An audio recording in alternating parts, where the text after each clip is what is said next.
Gloria a Dios. Bueno, una vez más, hermanos, ya estoy aquí de regreso para dar inicio ahora al Evangelio de San Marcos. Vamos a continuar con el estudio número 23, es el que toca hoy este día. Estudio número 23 del Evangelio de San Marcos, parafraseando el Nuevo Testamento. Vamos a echarle todo lo que es la palabra de Dios a este estudio para que la gente pueda entender. Vamos a dar inicio, pero no sin antes ponernos en las manos de Dios. Oramos.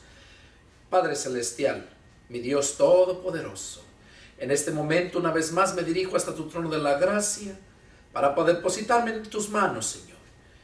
En este momento que me dispongo a compartir tu palabra, te pido que tú me des la sabiduría necesaria para entender tu palabra, que me des esa revelación para que pueda transmitirla a tus siervos, a todos aquellos que aún no te conocen, que puedan entender tu palabra.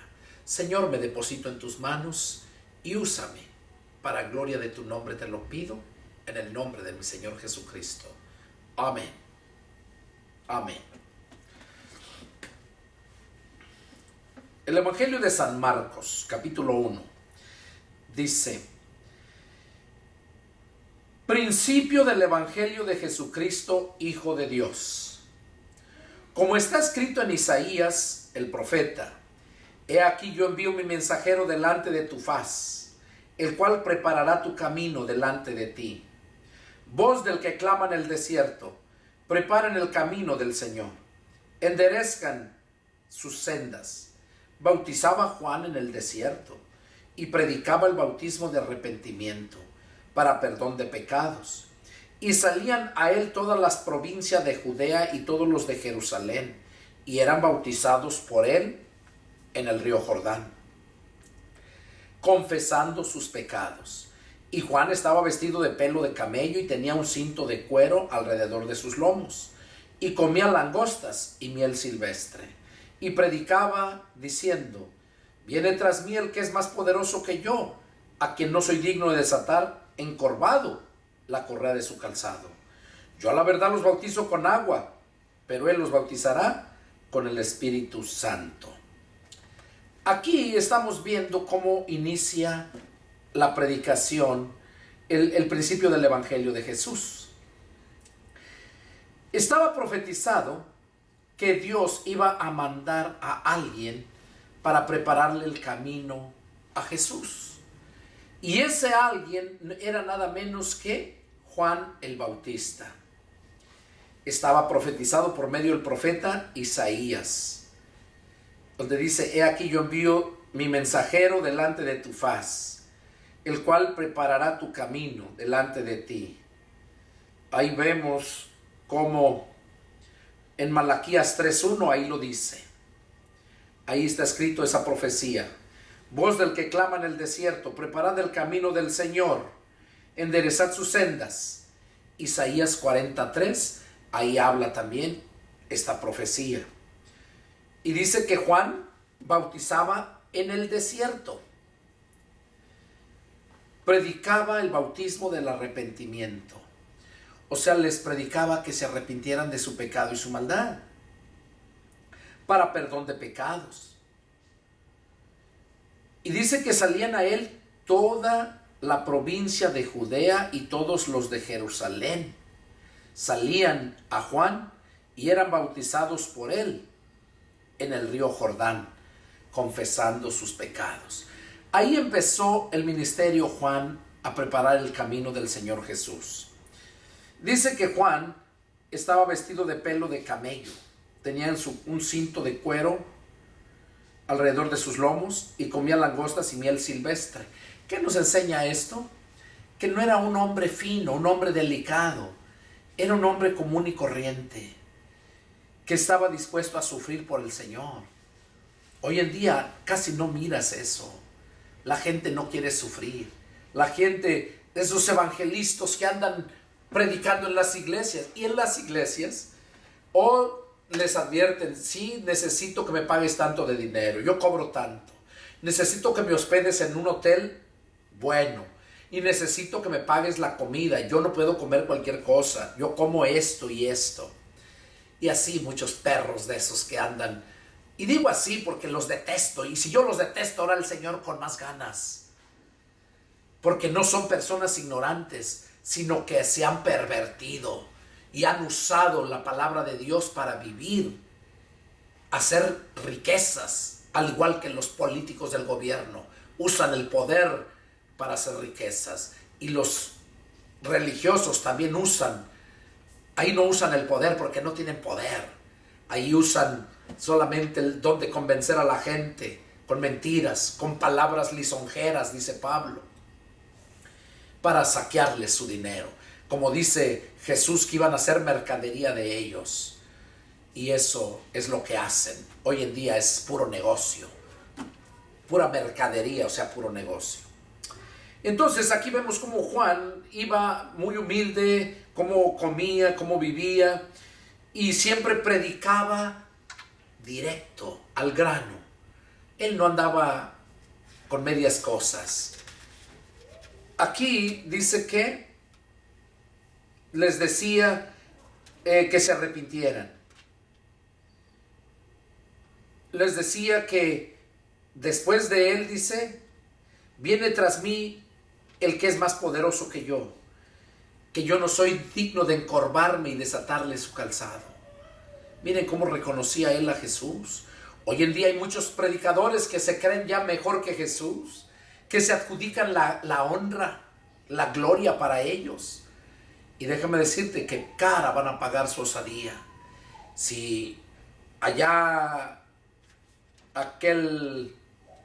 Moisés, por no haberle dado la gloria a Dios cuando les dio el agua en el desierto al pegarle a la roca, porque dijo, beban el agua que les doy. Por eso, por no darle la gloria a Dios, no entró a la tierra prometida. Estos hijos del diablo creen que van a entrar a la tierra prometida, a los cielos nuevos y a la tierra nueva, cuando se creen ellos mismos dioses, se creen los más importantes, que son la única Coca-Cola en el desierto, dicen en el mundo. Entonces, Juan era muy sencillo, iba al grano y les decía las cosas como son. Y les decía, yo la verdad los bautizo con agua, pero Él los bautizará con el Espíritu Santo. Él los bautizará con el Espíritu Santo, yo los bautizo con agua. La gente piensa que el bautismo es echarte agua, sumergirte en el agua y ya. Pero aquí, Juan el Bautista está diciendo que él a la verdad los bautizaba con agua. Dice, pero el que viene tras mí los bautizará con el Espíritu Santo y fuego. ¿Cómo es que los va a bautizar con el Espíritu Santo? Hay que entender lo que significa bautismo. La palabra bautismo proviene del griego baptist, y que quiere decir sumergir, enterrar, meter, incrustar. Eso es bautismo. Por eso Juan decía, yo la verdad los bautizo con agua para el arrepentimiento, o sea, los sumergía en el agua. Y Jesús dice, el que viene tras mí los va a bautizar con el Espíritu Santo. ¿Qué quiere decir eso? Que te va a meter en ti el Espíritu Santo. Cuando eso sucede, es cuando verdaderamente tú vienes a ser un hijo de Dios. Es cuando vienes a formar parte de la iglesia de Jesucristo. Porque la iglesia de Jesucristo es su cuerpo. Y por medio del Espíritu Santo en la persona nos mete al formar miembro del cuerpo de Cristo. Quizás yo soy boca porque soy bien hablador. Hay otros que quizás son pies que llevan la palabra. Cada cuerpo tiene muchos miembros. Miembro se le conoce a la parte del cuerpo. Este es un dedo, esta es una mano, todo este es un brazo. Los ojos, cabeza, uñas. Entonces, todo todos son diferentes miembros y cada miembro tiene una función. Entonces, bautizar es sumergir, meter. Cuando el Espíritu Santo llega a nuestro corazón, nos mete al cuerpo de Cristo. Venimos a ser miembros del cuerpo de Cristo, que es la iglesia. Y esa es la verdadera iglesia de Jesucristo. Aquellos que entró el Espíritu Santo. ¿Y qué hace el Espíritu Santo cuando entra en la persona? Lo santifica. ¿Qué es santificar? Lo aparta del mal para el bien. Lo limpia. La fe en Jesucristo, la fe en el sacrificio y la sangre de Cristo nos limpia de todo pecado. Ese es el bautismo del Espíritu Santo, que nos mete a formar parte de la iglesia de Jesucristo. No X denominación, porque la denominación la hizo el hombre. Jesús dejó a su iglesia, y su iglesia se nombra solamente Iglesia de Jesucristo. Entonces aquí vemos cómo Juan el Bautista ya estaba preparando el camino del Señor, advirtiéndole a la gente que era necesario que fueran bautizados por el Espíritu Santo. O sea, que el Espíritu Santo entrara en ellos para que pudieran cambiar sus vidas. Seguimos, verso 9, Marcos 1:9.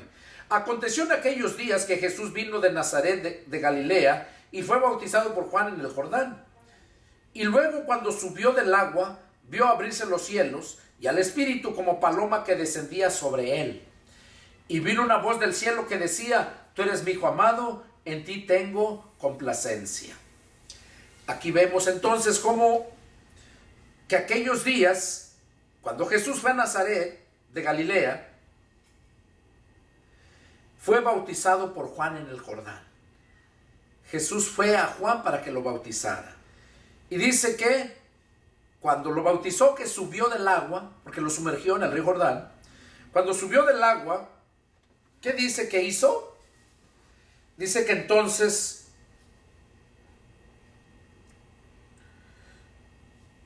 vio abrirse los cielos.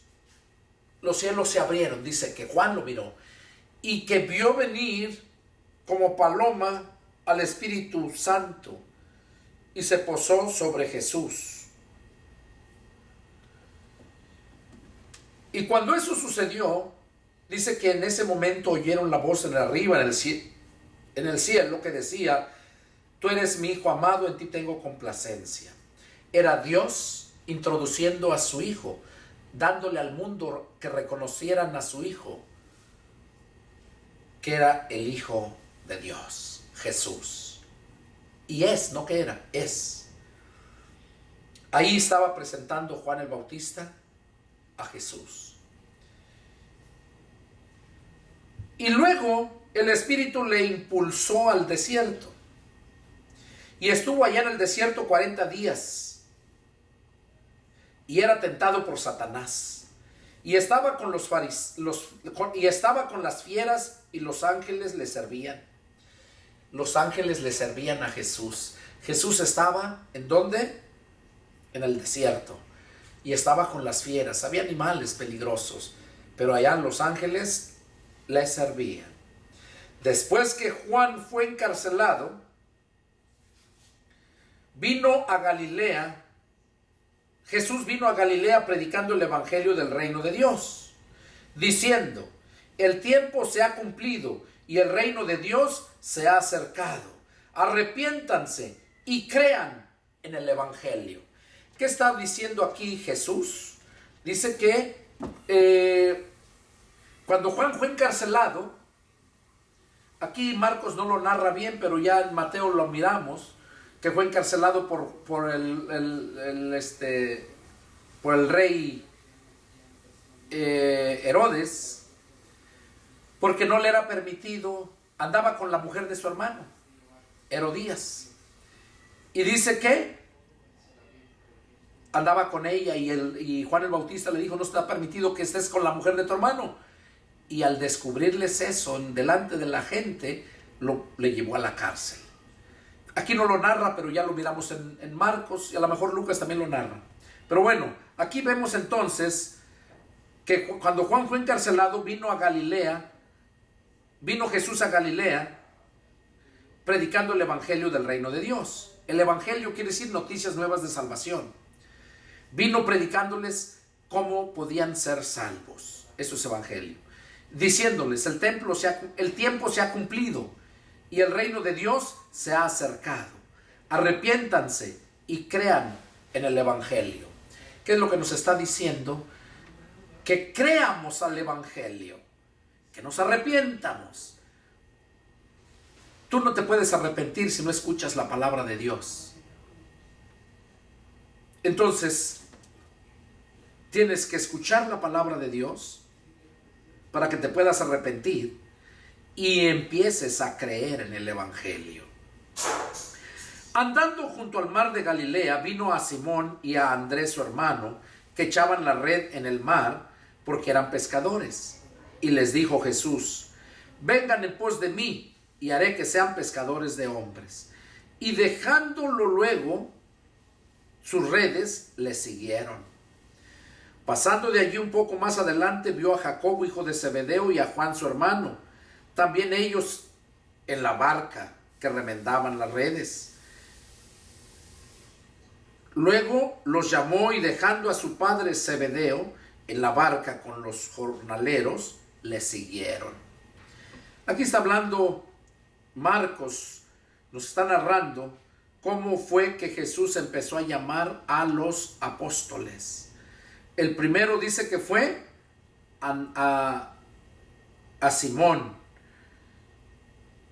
Y luego vio a Andrés, su hermano, que echaba las redes en el mar porque eran pescadores.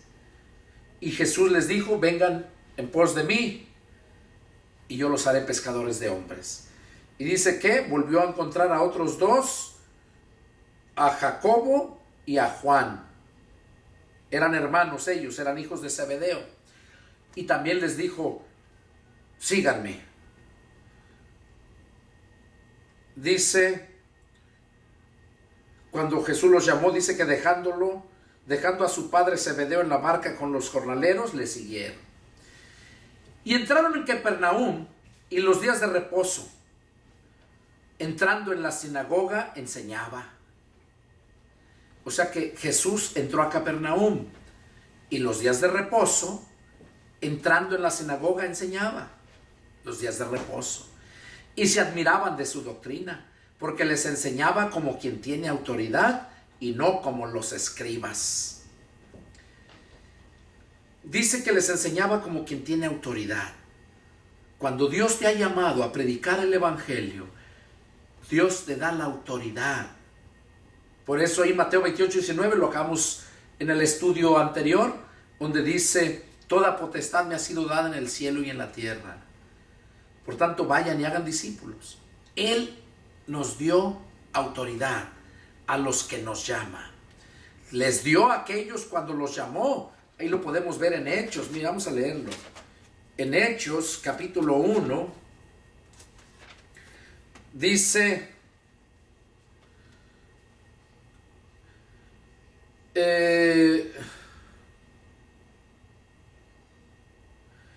y estando juntos, Hechos 1:4, y estando juntos le mandó que no se fueran de Jerusalén, sino que esperasen la promesa del Padre, la cual les dijo, oyeron de mí. Porque Juan ciertamente bautizó con agua, mas ustedes serán bautizados con el Espíritu Santo dentro de no muchos días. Aquí vemos cómo Jesús les dijo que iban a recibir, Juan bautizó con agua, pero ellos iban a ser bautizados con el Espíritu Santo dentro de no muchos días.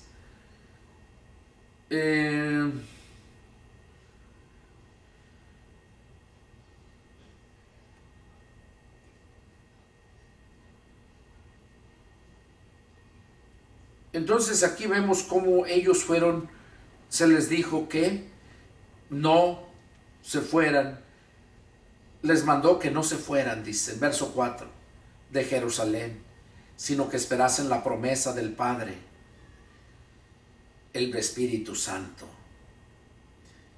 Entonces dicen los que se habían reunido le preguntaron diciendo, Señor, ¿restaurarás el reino de Israel en ese tiempo? Y les dijo, no les toca a ustedes saber los tiempos y las sazones que el Padre puso en su sola potestad. Y en el verso 8, miren lo que les dice. Pero recibirán poder cuando haya venido sobre ustedes el Espíritu Santo. Y me serán testigos en Jerusalén, en Judea, en Samaria y hasta lo último de la tierra. Aquí les dijo que no salieran de Jerusalén, porque iban a ser bautizados con el Espíritu Santo. Y en el verso 4, y en el verso 8, 4 y 5, en el verso 8 les dice, pero recibirán poder cuando haya venido sobre ustedes el Espíritu Santo, y me serán testigos. Cuando recibí el Espíritu Santo, allá el 16 de septiembre de 1992, yo recuerdo cómo hubo un cambio en mi mente, un cambio en toda mi vida. ¿Por qué? Porque el Espíritu Santo llega con ese poder para consumir, para destruir toda la maldad, todo lo que tienes y purificarte, santificarte. Entonces, ese es el poder que necesitamos para vivir una vida agradable a Dios. Entonces, recibirían poder. Aquí vemos en Marcos, volvemos a Marcos, cómo dice que entraron a Capernaum y los días de reposo, y entrando en la sinagoga les enseñaba. Se admiraban de su doctrina porque les enseñaba como quien tiene autoridad y no como los escribas. La autoridad, cuando Dios nos llama, nos da esa autoridad, nos da ese poder para convencer a la gente, para hacerle entender a la gente. Entonces, solamente los que Él llama. Y dice, y se admiraban de su doctrina porque les enseñaba como quien tiene autoridad y no como los escribas. Pero había en la sinagoga de ellos un hombre con espíritu inmundo que dio voces, diciendo, ¿qué tienes con nosotros, Jesús Nazareno? ¿Has venido para destruirnos? Sé quién eres, el Santo de Dios. Pero Jesús le reprendió diciendo, cállate y sal de él. Y el espíritu inmundo, sacudiéndole con violencia y clamando a gran voz, salió de él. Y todos se asombraban de tal manera que discutían entre sí diciendo, ¿qué es esto? ¿Qué nueva doctrina es esta? ¿Con qué autoridad manda aún a los espíritus inmundos y le obedecen? Y muy pronto se difundió su fama por toda la provincia alrededor de Galilea. Ahí ellos pudieron mirar las maravillas que Jesús hacía delante de ellos y se sorprendían. Seguimos, Marcos 1:29. Al salir de la sinagoga vinieron a casa de Simón y Andrés con Jacobo y Juan, o sea, los 4 hermanos, los 4 apóstoles. 2 eran hermanos y los otros 2 también eran hermanos, ellos. Dice, y la suegra de Simón estaba acostada con fiebre, y enseguida le hablaron de ella. Entonces él se acercó y la tomó de la mano y la levantó inmediatamente. Le dejó la fiebre, y ella les servía. Ahí vemos cómo sanó a la suegra de Pedro cuando llegó a su casa. ¿Por qué? Porque tenía esa fiebre, y al tocarla la levantó, la sanó. Dice que al momento le servía a la mujer, la suegra de Pedro. Cuando llegó la noche, luego que el sol se puso, le trajeron todos los que tenían enfermedades y a los endemoniados, y toda la ciudad se agolpó a la puerta, y sanó a muchos que estaban enfermos de diversas enfermedades, y echó fuera muchos demonios, y no dejaba hablar a los demonios porque le conocían. Oigan, ¿cómo los demonios conocen a Jesús? ¿Cómo no lo van a conocer si Él los crió? Allá vivía, en los cielos. Pero por haber hecho caso a Satanás, por haberse rebelado contra Dios, fueron expulsados de allá del cielo. Y están aquí en la tierra. Por eso hay tanta maldad en todo el mundo. Porque todos los demonios buscan dónde meterse en el ser humano. Porque el ser humano es algo especial que Dios formó para Dios vivir en él. Nosotros somos casa de Dios, templo para el Espíritu Santo. Y por eso es que los demonios andan en las personas del mundo que no han dejado entrar a Cristo a su corazón. O sea que aquí o tienes a Cristo o tienes al diablo. Si no tienes a Cristo, el diablo está contigo, está en ti, los demonios. Eso dice la Escritura. Entonces dice que Jesús no los dejaba hablar a los demonios porque le conocían. Levantándose muy de mañana, siendo aún muy oscuro, salió y se fue a un lugar desierto y allí oraba. Y le buscó Simón y los que con él estaban. Y hallándole le dijeron: todos te buscan. Hallándole le dijeron a Jesús: todos te buscan. ¿Por qué? Porque Jesús se paró y se fue a orar. Esa es la vida diaria que debe de tener todo cristiano. Una vida de oración, una vida de lectura. ¿Por qué? Porque así es como tú vas a crecer en conocimiento y en poder. Entonces vemos aquí, dice que se fue y salió y lo buscaban. Él les dijo: vamos a los lugares vecinos para que predique también allí, porque para esto he venido. ¿A qué había venido Cristo? A predicar el evangelio. Dice, porque para esto he venido, no para estar acá disfrutando, haciendo riquezas. Nosotros estamos de paso. Cuando nos convertimos a Cristo entendemos verdaderamente cuál es el propósito de Dios para nuestras vidas y reconocemos que solamente estamos de paso. Y como dice la Escritura, debemos estar contentos con lo que tenemos. Si tú eres fiel a Dios, vas a tener mucho en abundancia. Porque dice, si en lo poco me eres fiel, en lo mucho te pondré. Pero tienes que serle fiel a Dios, a la palabra, obedecerla.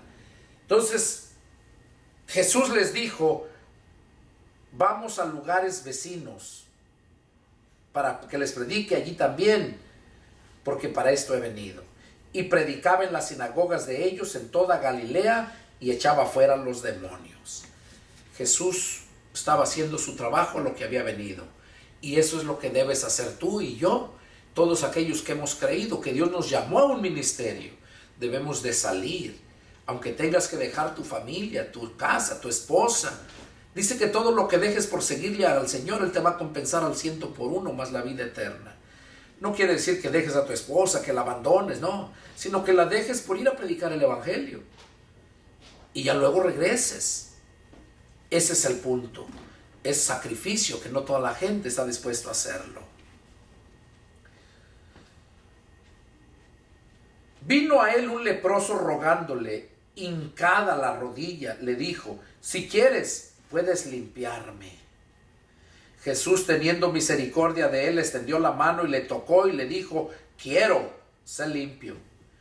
Y así que él hubo hablado, al instante la lepra se fue de aquél y quedó limpio. Entonces le encargó rigurosamente y le despidió luego y le dijo: mira, no digas a nadie nada, sino ve, muéstrate al sacerdote y ofrece por tu purificación lo que Moisés mandó para testimonio a ellos. Fíjense, aquí Jesús había sanado a este leproso. Y en la ley tenían que cuando la persona, vamos a leerlo, está en Levíticos capítulo 14. Fue lo que Jesús le dijo, de acuerdo a lo que estaba escrito. Levíticos, versículo 14, empezando el 1. Dice: y habló Jehová a Moisés diciendo: esta será la ley para el leproso. Cuando se limpiare, será traído al sacerdote, y éste saldrá fuera del campamento y lo examinará.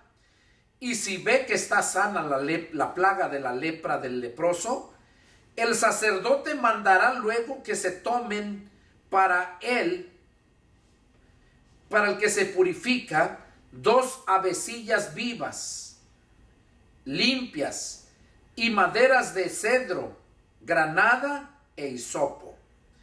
Y mandará el sacerdote matar una avecilla en un vaso de barro sobre aguas corrientes. Después tomará la vecilla viva, el cedro, la grana y el hisopo, y los mojará con la vecilla viva en la sangre de la vasilla muerta sobre las aguas corrientes, y rociará 7 veces sobre el que se purifica de la lepra, y le declarará limpio, y soltará la avecilla viva en el campo. Y el que se purifica lavará sus vestidos y raerá todo su pelo, o sea, se va a rapar la cabeza, y se lavará con agua y será limpio. Y después entrará en el campamento y morará fuera de su tienda 7 días. Y el 7º día raerá todo el pelo de su cabeza, o sea, lo que le haya nacido en 7 días, su barba y las cejas, hasta las cejas tenía que raparse, de sus ojos y todo su pelo, sus ojos y todo su pelo, y lavará sus vestidos y lavará su cuerpo en agua y será limpio. El día 8º tomará 2 corderos sin defecto y una cordera de 1 año sin tacha, y 3/10 de efa de flor de harina para ofrenda amasada con aceite, y un log de aceite. Un log era como un bote, una medida, así se nombraba, era una medida de aceite. Y el sacerdote que le purifica presentará delante de Jehová al que se ha de limpiar con aquellas cosas a la puerta del tabernáculo de reunión. Y tomará el sacerdote un cordero y lo ofrecerá por la culpa con el log de aceite, y lo mecerá como ofrenda mecida delante de Jehová. Y degollará el cordero en el lugar donde se degüella el sacrificio por el pecado y el holocausto, en el lugar del santuario, porque como la víctima por el pecado,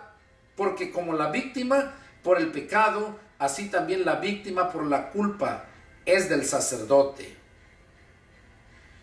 Es cosa muy sagrada. Y el sacerdote tomará de la sangre de la víctima por la culpa y la pondrá el sacerdote sobre el lóbulo de la oreja derecha del que se purifica, sobre el pulgar de su mano derecha y sobre el pulgar de su pie derecho. Asimismo el sacerdote tomará del log de aceite y lo echará sobre la palma de su mano izquierda, y mojará su dedo derecho en el aceite que tiene en su mano izquierda, y esparcirá del aceite con su dedo 7 veces delante de Jehová. Bueno, todo esto, todo lo que habla el capítulo 14 está largo. Todo eso es lo que tenía que hacer. Tiene 57 versículos el capítulo 14, y todo es un solo tema, o sea, la ofrenda que debería de ofrecerse por el leproso, ¿verdad? Y empieza desde el capítulo 13. Ahí empieza el tema. Abarca todo el 13 y el 14. Entonces Jesús acá le dijo al leproso que había sido sanado, ¿verdad? Les dijo en el verso 44, Marcos 1:44, y le dijo: mira, no digas a nadie nada, sino ve, muéstrate al sacerdote y ofrece por tu purificación lo que Moisés mandó para testimonio a ellos. Pero ido él, comenzó a publicarlo mucho y a divulgar el hecho de manera que ya Jesús no podía entrar abiertamente en la ciudad, sino que se quedaba fuera en los lugares desiertos, y venían a él de todas partes. Oigan, después de hacerle un bien a este leproso, cuando le mandó diciendo que no dijera a nadie, que solamente fuera, se presentara al sacerdote y ofreciera lo que la ley estipulaba, el ritual, lo que tenían que hacer, se puso a decirles a todos. Yo lo entiendo por el gozo que sentiría de haber sido sano, pero cuando el que te sanó te está diciendo lo que quiere que tú hagas o lo que no quiere que hagas, tienes que obedecerlo. Muchas veces la gente, hoy en día, cristianos hacen lo mismo. Yo antes del año, desde el 92 hasta el año 2000, yo me guiaba por lo que yo pensaba que era bien. Nunca ponía atención a que es Dios el que decide. Es Dios el que nos pone cuál es su voluntad. Y yo desde el 2002 exactamente empecé a caminar conforme a su voluntad. Desde el 2001 aprendí y empecé a caminar de acuerdo a su voluntad, hacer lo que Él nos pide. Y mira la diferencia. Dios me ha bendecido y vivo feliz, predicando, ganando almas para Cristo. No me falta nada. Sus promesas se cumplen. Entonces, este hombre dice, ¿qué hizo? Empezó a decirles a todos, a tal grado que ya Jesús no podía entrar porque ya lo conocían y todos querían y le daban bola, querían milagro. Y hoy en día hacen lo mismo. Más cuando esos lobos rapaces hacen campañas de sanidad. Venga. Y ahí va la gente. Porque la gente quiere el milagro. Pero no quiere al que hace el milagro. O sea, quiere el milagro, pero no quiere al que hace el milagro. No quiere hacer sacrificios. Y nosotros debemos de querer al que hace los milagros. Obedecer al que hace los milagros, ¿verdad? Entonces aquí vemos cómo este hombre no lo dejaban en paz a Jesús porque querían los milagros. No querían su enseñanza, no querían otra cosa, querían su milagro. Y así hay mucha gente hoy en día. Quiere el milagro, quiere la bendición, quiere ser prosperado, pero no obedece a la palabra. Y eso no puede ser. Mientras no obedezcas la palabra, no puedes ser bendecido. Porque la bendición proviene de la obediencia. Mientras no hay obediencia, no hay bendición. Jesús lo dijo bien claro, si en lo poco me eres fiel, en lo mucho te pondré. O sea, que me seas fiel, obediente. Capítulo 2, San Marcos. Entró Jesús otra vez en Capernaum después de algunos días y se oyó que estaba en casa. E inmediatamente se juntaron muchos de manera que ya no cabían ni aún a la puerta y les predicaba la palabra. Entonces vinieron a él unos trayendo un paralítico que era cargado por 4. Y como no podían acercarse a él a causa de la multitud, descubrieron el techo de donde estaba y haciendo una abertura, bajaron el lecho en que yacía el paralítico. Al ver Jesús la fe de ellos, dijo al paralítico, hijo, tus pecados te son perdonados. Estaban allí sentados algunos de los escribas, los cuales cavilaban en sus corazones. O sea, estaban pensando mal. Más cuando lo vieron, que le dijo, tus pecados te son perdonados. ¿Por qué habla este así? Blasfemias dice. ¿Quién puede perdonar pecados sino solo Dios? Era lo que ellos pensaban. Y conociendo luego Jesús en su espíritu que cavilaban de esta manera dentro de sí mismos, les dijo, o sea, Jesús sabía lo que estaban pensando. Y Jesús les dijo, ¿por qué cavilan así en sus corazones? O sea, ¿por qué están pensando todas esas tonteras? ¿Qué es más fácil decir al paralítico? ¿Tus pecados te son perdonados? O decirle, levántate, toma tu lecho y anda. Pues para que sepan que el Hijo del Hombre tiene potestad en la tierra para perdonar pecados, dijo al paralítico, a ti te digo, levántate, toma tu lecho y vete a tu casa. Entonces él se levantó enseguida y tomando su lecho salió delante de todos, de manera que todos se asombraron y glorificaron a Dios, diciendo, nunca hemos visto tal cosa. Ahí, para callarles la boca todavía, no tan solo perdonó pecados, sino que sanó al paralítico. Después volvió a salir al mar, y toda la gente venía a él, y les enseñaba. Y al pasar, vio a Leví, hijo de Alfeo, sentado al banco de los tributos públicos, y le dijo, sígueme. Y levantándose, le siguió. Aquí estamos viendo cómo al pasar allí, dice que volvió a salir al mar y por allá en el camino, cuando iba rumbo al mar, dice que miró ¿a quién? A Leví, que estaba sentado en el banco de los tributos. Él era recaudador de impuestos. Mateo, era el apóstol Mateo, se nombraba Leví. Y cuando lo vio le dijo, sígueme. Y levantándose dice que le siguió. Aconteció que estando Jesús a la mesa en casa de él, o sea, en casa de Mateo, muchos publicanos y pecadores estaban también a la mesa juntamente con Jesús y sus discípulos, porque había muchos que le habían seguido. Y los escribas y los fariseos, viéndole comer con los publicanos y con los pecadores, dijeron a los discípulos, ¿qué es esto que él come y bebe con los publicanos y pecadores? Al oír esto Jesús les dijo, los sanos no tienen necesidad de médico, sino los enfermos. No he venido a llamar a justos, sino a pecadores. Aquí vemos cómo Jesús se molestó por lo que estaban pensando ellos. Dice que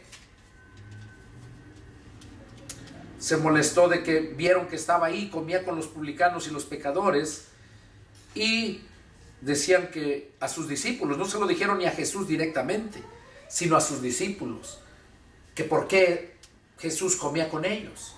Entonces ya Jesús les contesta ahí, dice, al oír esto Jesús les dijo, los sanos no tienen necesidad de médico, sino los enfermos. No he venido a llamar a justos, sino a pecadores.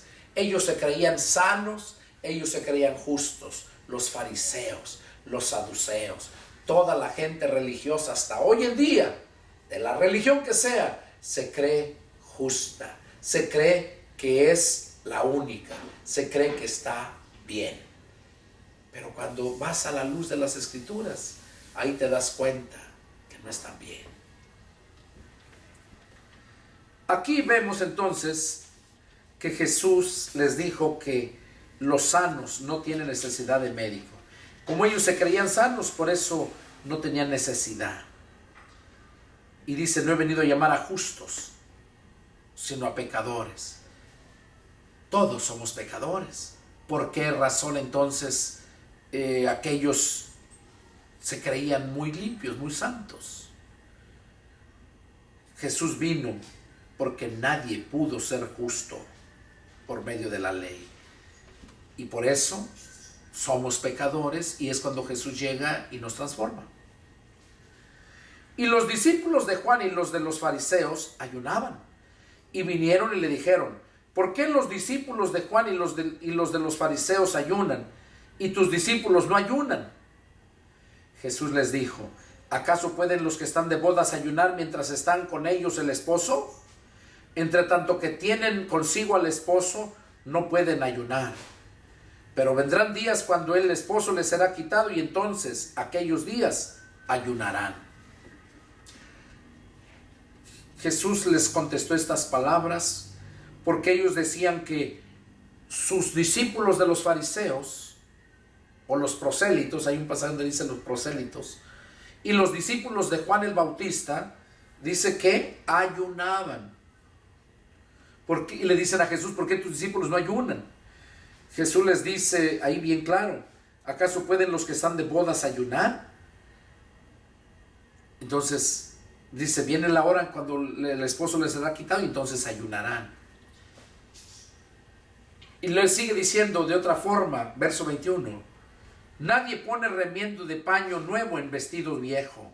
De otra manera, el mismo remiendo nuevo tira de lo viejo y se hace peor la rotura. Y nadie echa vino nuevo en odres viejos. De otra manera, el vino nuevo rompe los odres y el vino se derrama. Y los odres se pierden, pero el vino nuevo en odres nuevos se ha de echar. Jesús les estaba hablando aquí bien claro, que nadie pone remiendo de paño nuevo en vestidos viejos. Aquí ellos eran viejos en sus tradiciones, en su religiosidad. Y Jesús no podía, mientras ellos no lo reconocieran, mientras no desecharan lo viejo, Hay otro pasaje donde dice, desecha lo viejo para establecer lo nuevo. Mientras ellos no desecharan eso y reconocieran a Jesús, Jesús era el que venía a ponerles el remiendo en paño nuevo, pero tenían que ser vestido nuevo.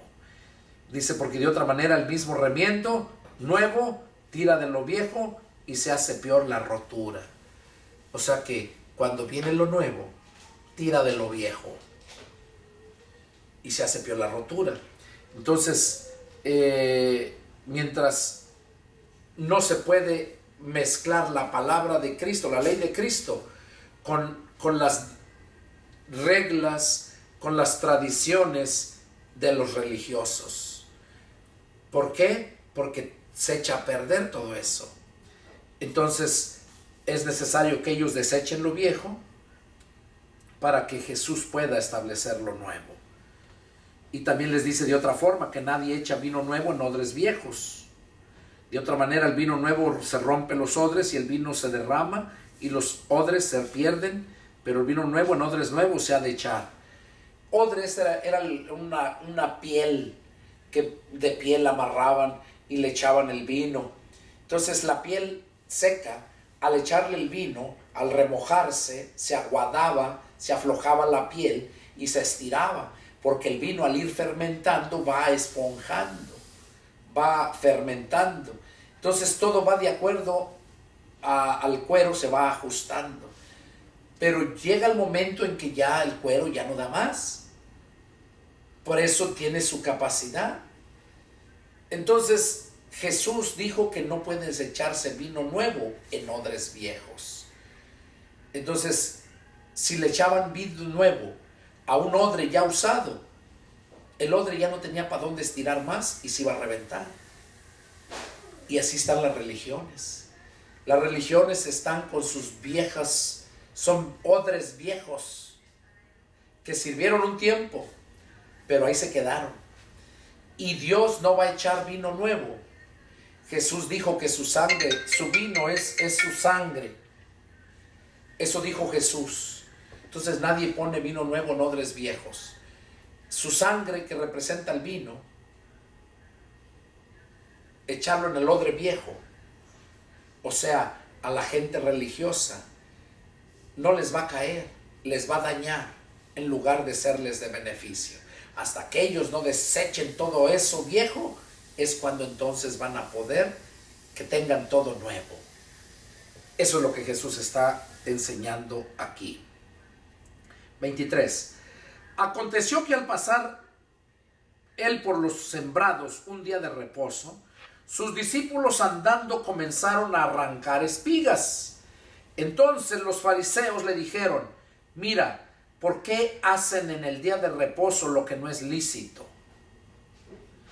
Pero él les dijo: ¿nunca leyeron lo que hizo David cuando tuvo necesidad y sintió hambre, él y los que con él estaban? Cómo entró en la casa de Dios y siendo Abiatar sumo sacerdote y comió los panes de la proposición, de los cuales no es lícito comer sino a los sacerdotes, y aún dio a los que con él estaban. Y también les dijo: el día de reposo fue hecho por causa del hombre, y no el hombre por causa del día de reposo. Por tanto, el Hijo del Hombre es Señor aún del día de reposo. Aquí vemos cómo Jesús se molestó con ellos porque estaban nomás viendo a ver en qué criticarlo. Y cuando vieron que era día de reposo y que él andaba predicando y cruzando el campo, dice que les dio hambre a los apóstoles y cortaron espigas de trigo y para comer. Y los fariseos le dijeron: ¿por qué hacen en el día de reposo lo que no es lícito? O sea, ¿por qué lo hacen? No deben de hacer nada, de trabajar. Y Jesús les dijo el ejemplo del rey David, cómo entró al templo y comió el pan de la proposición, pan que solamente lo podía usar el sumo sacerdote, le era permitido comerlo. Y el rey David lo comió, y no tan solo él, sino también les dio a los que andaban con él. Y aquí dice, entonces dice, también les dijo, el día de reposo fue hecho por causa del hombre, y no por el hombre, y no el hombre por causa del día de reposo. O sea, Jesús habla que el día de reposo fue hecho por causa del hombre, ¿verdad?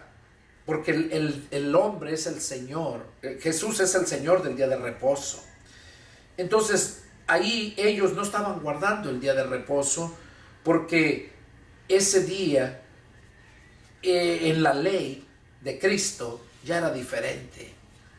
No nada más, aquellos nomás el día de reposo guardaban el sábado y los demás días no lo guardaban. Entonces, aquí vemos cómo Jesús les dice que está bien hacer el bien en el día de reposo. Bueno, este fue el estudio número 23. Y aquí terminamos el capítulo 1 y el capítulo 2 de Marcos. Vamos a dejarlo para la siguiente. Soy el pastor y evangelista Pedro Delgado. Que Dios les bendiga y nos miraremos la próxima. Y si tienen alguna duda, alguna pregunta, llámenme. Con gusto les atenderé. Ya saben mi número, 210-831-1199. Que Dios los bendiga y nos vemos la próxima. Adiós.